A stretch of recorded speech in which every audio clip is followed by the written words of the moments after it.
Welcome to the Slop Temple. We pray this video helps. You begin now. Park level, set the brake, and cool the engine briefly so oil drains safely.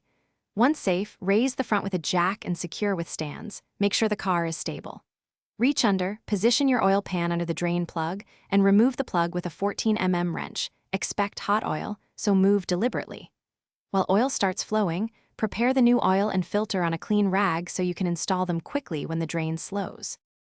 Once most oil has drained and the flow has slowed, remove the oil filter using a filter wrench. Tilt it so leftover oil drains into the pan. Make sure to remove the old gasket from the housing. If it sticks, pry it out to avoid double gasket leaks. Clean the filter mount with a lint-free cloth, then lightly coat the new filter gasket with fresh oil so it seals properly. Thread the new filter by hand until snug, then follow torque guidance. This prevents leaks and ensures proper pressure.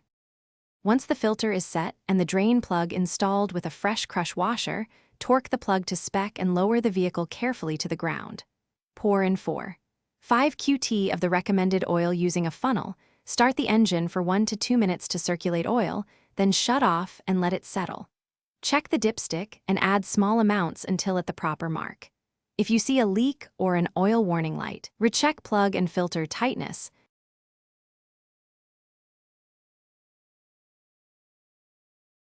Thanks for watching. Consider subscribing if we helped you.